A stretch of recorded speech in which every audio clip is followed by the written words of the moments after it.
This holiday season, Universal Pictures brings you a very special motion picture experience. The first animated feature film presented by Steven Spielberg. An American Tale. The story of one family's journey to America and Fievel, their son, who got lost along the way. Fievel? Fievel? I'm coming, Papa! An American Tale, a Don Bluth film. Good evening, everyone. Jay Saki here, coming in with the review.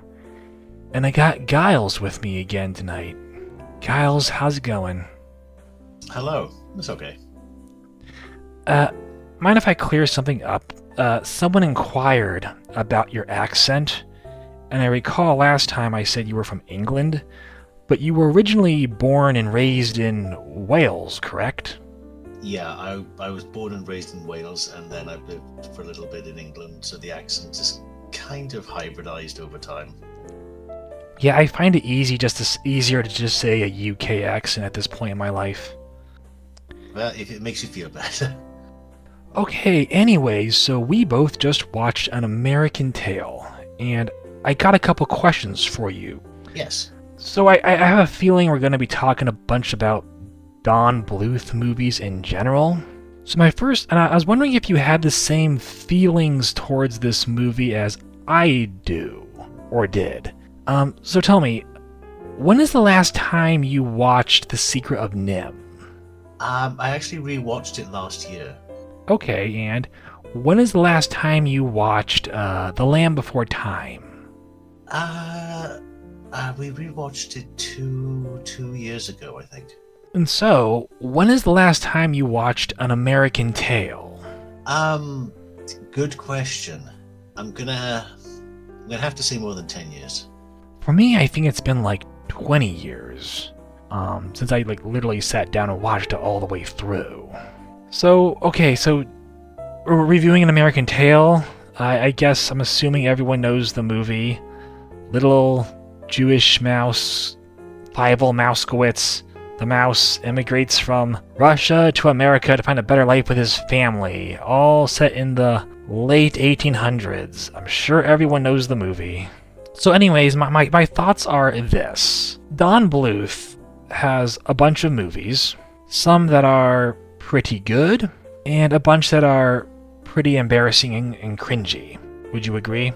He's certainly very hit and miss. So whenever I think of the good Don Bluth movies, I think of, The Secret of NIMH, and I think of The Land Before Time, and then I say, oh yeah, An American Tale. That one was also pretty good, wasn't it? But in the last few years, I have also revisited The Secret of NIMH and The Land Before Time, and I had a moderately positive experience with both. And, over the years, I sometimes like to go back and revisit a bunch of animated movies that I had not seen since I was very young. But for some reason, An American Tale just was not one of those movies that I revisited. And I think it's probably really good, but I just did not go back to it. So, I get the sense maybe you had the same thought process, why have I not revisited that? Was it any good? I think it's probably the most formulaic, by the numbers children's movie done by Don Bluth. I don't think plot-wise it's anything special out of his entire genre, but everything else is so good. It's just the story is not even bad, it's just so standard. But there's some interesting things in it if you're an adult or you're a young person with a very varied education. Right. Yeah, I just know in my memory thinking oh yeah, An American Tale. That one's a classic, right? But then I had never gone back to revisit it after so many years, so it was kind of interesting trying to watch it again and figure out why. I was wondering if I'd watch it and be completely dazzled, or if I'd be completely bored, and I was somewhere in between. I think it's basically a good movie, and there's a lot of interesting stuff in there. I didn't find it too embarrassing. We'll get to that. I thought it was basically fine, But yeah, it kind of fell into this middle of the road animation thing. I mean, the animation's all wonderful, but it's yeah. I was glad I went back to it. I think the problem is, out of all the Don Bluth movies, it's the one that's not terrible and it's not great. It's just okay. Oof, that's a harsh thing to say, but I don't think you're completely wrong. Because I know everyone's always like, oh, The Secret of Nim, wonderful. Land Before Time, wonderful. An American Tale. I think it's wonderful, but is it? And now having got back to it, I'm like, okay, I can see why I don't necessarily watch this one a lot. Yeah, there seems to be a lot more effort put into a lot of his other works. Whether it's Anastasia or even Titan AE had a lot of interesting bits about the story and animation and so on. There's almost like a Western attempt at an anime. The American Tale is so kind of just adequate, and the most fun I really had out of it is noticing the historical references of things in the film that are barely shown. Yeah, so, I mean, one thing, I guess the film's a bit dark because at the beginning it has, like, Cossacks raiding a Jewish village and you kind of see them shoot some people, so it's like, oh, it's a bit edgy. Yeah, that kind of that happened after the assassination of Tsar Alexander II. Like many things, the Jews were blamed for that because it was the Jews, apparently. Well, that is a whole complicated part of history, but basically there were pogroms against Russian Jews committed by the Cossacks, which were sort of just not accepted, but the government kind of looked the other way. Oh, certainly. That's the start of them emigrating to America, which was, I think you'll find, like in most of the backstories of the mice on the ship, there is elements of oppression, and Europe was going through some terrible times, and they're very much idolizing America from the start. Right, yeah. So it is kind of interesting because when you're watching it as a kid, you're just kind of seeing one thing, but as an adult, with like every single scene, you're seeing a bigger context to everything. Things going on in the background, you're like, oh, this is, historically, this is this happening, this is that happening. I thought it was amusing that I knew everyone said that Fievel's family were like Jewish, and I remember thinking like, well, they're like kind of the father is kind of a spoof of the father from Fiddler on the Roof. But it occurred to me later on, whenever Fievel is presumed dead, and they're having like a little wake for him, they see his picture on the wall, you see like, I think it's like Hebrew writing around his picture, and I'm like, oh no, they really are Jewish. I don't know if you missed it. You probably missed it, I guess, because like it's just so obvious from the beginning when they're talking about Hanukkah. I couldn't recall if it was ambiguously Hanukkah or like explicitly Hanukkah, but yeah, I'll believe it. Like the first things the hat he gives to Fievel is his Hanukkah gift. Right. One of them. Right. I can't remember exactly because it's done slightly differently between different traditions, but that's a present for Hanukkah time. Right, and at the same time, there's little inferences that like certain characters are like Catholic. Yeah, certainly like the Italian and the Irish person. Yeah, Honest John.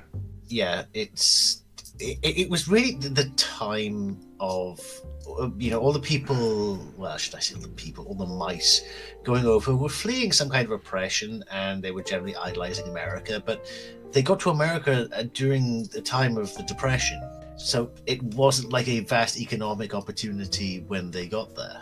Right. And there were a lot of like I said, that's when a lot of the Italian, Russian, Catholic, Jewish migrants were fleeing certain countries and going to America for that opportunity. Right. It's just neat that they kind of like put those things in there for you as the adult to pick up on. Like these are the historical contexts of Jews and or Catholics or whoever else fleeing oppression. And a lot of the various animal characters are representations of some kind of influence that was going on in the U.S. or America at that time. Like the French pigeon who's allegedly building the Statue of Liberty. Historically, America owes a lot to France for its independence. I mean, you had General Lafayette, who was a French baron, helping Washington all the way through it, and a lot of the troops that were sent to America were French. and historically they wanted to do that to get back at the British, and America wasn't going to say no. Certainly. Just So you ended up with a lot of French. So you ended up with a lot of French expats in America as well. right. Yeah, so I guess it's one of those movies that like parents could watch with the kids and kind of like bring their attention to certain things or make the kids think about, the greater context. Yeah, I think the whole movie was a really great idea. I feel like it's a bit. Do you think there's anything that could have been done to make the movie better? It felt a bit messy because it was like once Fievel Mousekewitz gets to America, it's always just like one scene segueing to the next, and then the next, then the next, and it feels a little bit like maybe these segues could have been done better, maybe it could have been shortened down. I don't know, any thoughts on that? Yeah, if I had to explain this plot to someone in an uncharitable way, it would be Fievel loses his parents, gets to America, decides to find his parents, and then gets distracted along the way for about an hour. Very well said. There's a lot of things I think, at least 40 minutes, I say, of the movie, it is side characters. And the Fievel finding his family is just kind of taking a back seat, and it's only coincidence that he finds them in the end. I guess anytime Fievel's meeting side characters, I think they all are probably representations of one type of immigrant or type of person living in the U.S. at the time. Even if it's just like the one girl mouse being like a suffragette kind of a thing. I'm not saying the issue is that the 19th and early 20th century for America was a really tumultuous time. So she could be a representative of a Union rabble rouser, Sure. or an abolitionist, or something. She is I think she is stand-in for generic. Well, not generic, but she's the stand-in for the American political agitator of the time. There you go. Did you have any thoughts on the animation, Giles? Yeah, there are several interesting inconsistencies. One of them being the constant disappearal of Fievel's hat. Yes, I noticed that. I kept thinking to myself, it kept coming and going. It occurred to me that animators prefer to have consistent character types with simple designs that's easy to animate. But the whole premise is he has this hat he was given by his dad, so that doesn't fit his head, so it's constantly flopping around everywhere, and he's constantly losing it. And so it must have been a nightmare trying to constantly work with that premise. There is a part where he just stuffs it in the back of his belt, and we see him do that because it's just constantly coming off his head. Okay, I'll just belt it to me. And anytime he gets 50% out from the center of the camera, it's gone, it disappears, and then it'll return in a close-up. They do all the detail animation in this in close-ups, and once anything becomes slightly not the focus of the shot, just detail disappears. Yeah, it must have been. I mean, kudos to all the animation when it's good, but there's constantly animation discrepancies all throughout the movie. Some worse than others. I think you see that probably with a lot of animated movies, but yeah, I just kept... mostly the hat vanishing and reappearing constantly was what I think we were both constantly noticing. So here's a question. This movie is a musical. There's at least 3 musical numbers in here. How did you feel about the musical numbers? Okay, there was 2 songs I kind of liked, and the rest was annoying because one of the biggest things about this movie, the reason why I kind of don't like it in a sense, just in this particular sense, is the voice acting is so bad. It's Fievel's voice just grates on me, especially when he's screaming. And the girl, I forget his sister. You feel, yeah, what was her name? Lily, something like that. Bridget. I don't remember. But his sister, all the young mice do not have good voice actors. Oh, sorry, were you talking about Fievel's sister? Yes. Yeah, Tilly, as her name is Tilly, changed yeah. to. Well, that's another interesting side bit of history as well, is that a lot of people ended up having their name changed when they got to America just because people couldn't spell their names. Oh, okay, so this was a funny bit. I guess Steven Spielberg insisted that Fievel's name be Fievel, and Don Bluth was like, Fievel, that name doesn't really ring well in animation, and I guess it was the name of one of Spielberg's immigrant grandfathers or something. So it seems like he starts off with the name Fievel, and then he quickly gets his name changed to Philly for much of the movie. And I remember as a kid, whenever his sister is like, why did you change my name to Tilly? I had no context for that. And now you're giving me the historical context. I was only thinking about that last night. Like, okay, changing names, to John Smith or something so you sound more approachable or something. But you really have no context for that at all while you're watching unless you know the history. Yeah, like we said, there's a lot of stuff in here just to keep the adults interested, and it's sprinkled nicely throughout the film. During one of the songs, Fievel is literally walking past a bit of sheet music for the Lonely Wanderer from the Pirates of Penzance. I think I missed that. There's a bit of sheet music from that operetta, and it came out roughly at the time that the film is set. So again, little historical bits like that just sprinkled in through the film. So you can go, oh, I get that. I know that. Right. I'm sure it is there. But the musical numbers. So There Are No Cats in America. Was that just a blast or what? I think it's probably the best song in the film. Okay, I actually thought that one was pretty cringy and embarrassing. Really? Yeah. Please explain how There Are No Cats in America is cringy and embarrassing when it is obviously the best song in the film. There it goes. There are no cats in America, and the roads are paved with cheese. There are no cats in America, so put your mind at ease. Like, that sounds like the kind of thing that I would come up with when I was like 5 and think it's amazing. And my parents would be like, oh, how cute, you made a rhyme. So, I mean, I thought that was no good. I would say next in line in terms of not being completely terrible is maybe that little cute friendship song between Fievel and Tiger the cat. I hated that. And I hated it for one very big reason. Not only is basically that voice in every B character in every animated film at the time, but these characters literally just met and they have about 3 minutes of the film together, but they get a song. That is true. Of how they're just such swell friends now that they just met. I think I kind of just enjoyed the character of Tiger in general. He just kind of made me smile every time he was on screen. He's not on screen for long, so if you don't like him, then there's not much of him. Yeah, but I was saying I did like him. Oh yeah, but I don't. I think he's a completely superfluous part of the film. Okay, but you cannot deny the best number in the whole movie is Somewhere Out There. I like what the song is. I don't like the people singing it. Or should I say, I don't like that squeaky child voice on both of the characters. I think we should end this review with both of us singing it together. No, please don't. Don't worry.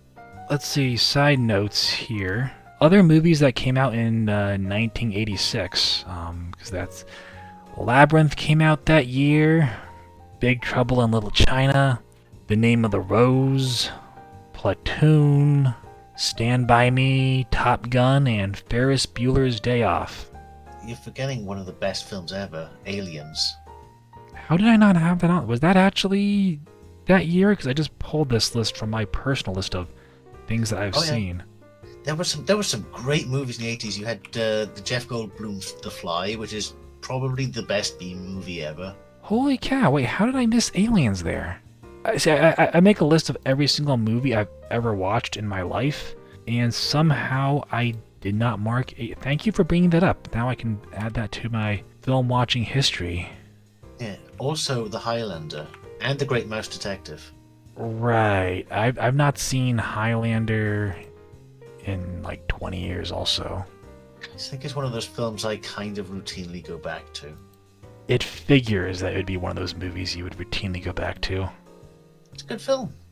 Oh, and another very underrated film, I think, for people who like kind of that child to young adult / for all the family film that came out that year, was Flight of the Navigator.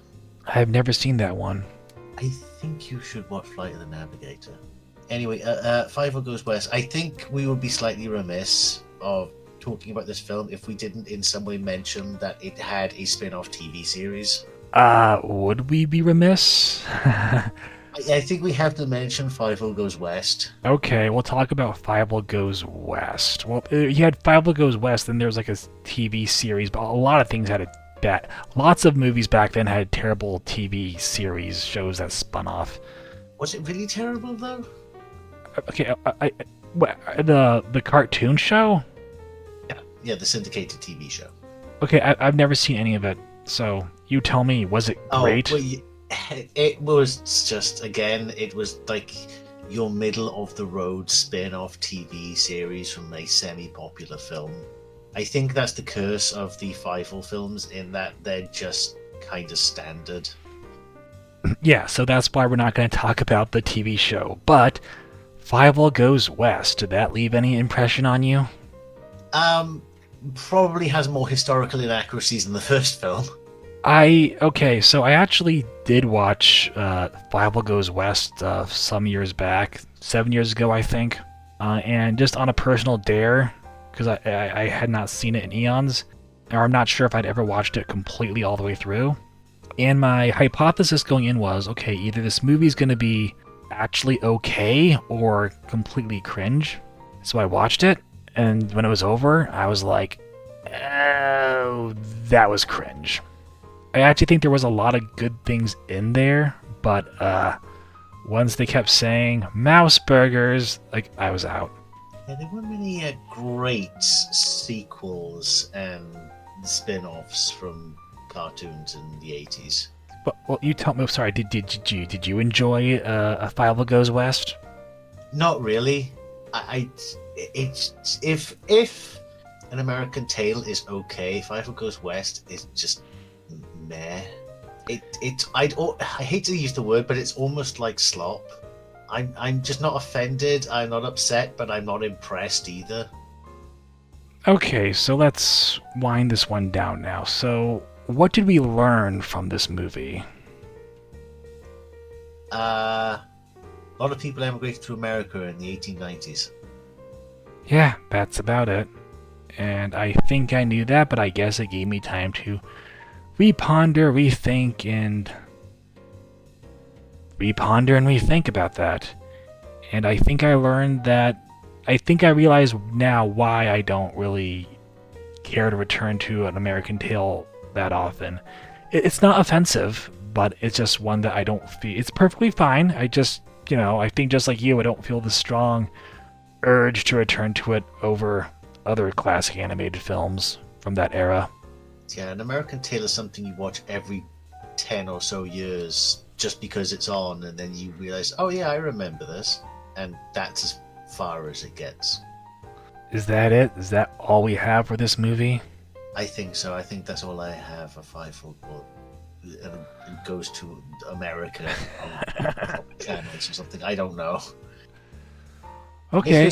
This was fine if you like small bits of trivia about United States history that are more or less faithful. Yeah. Well, thank you very much for joining me for another review, Giles. No worries. And I guess, audience, the big lesson we learn is sometimes a movie leaves an impression on you, but not a very strong impression on you. And then when you get curious to say, why don't I like that one more? You go back and you revisit in the hopes that maybe you will like it more. And then sometimes you really don't like it that much at all, or you say it's okay. Just like An American Tale. That is all. That is all we have. Have a good night, everyone.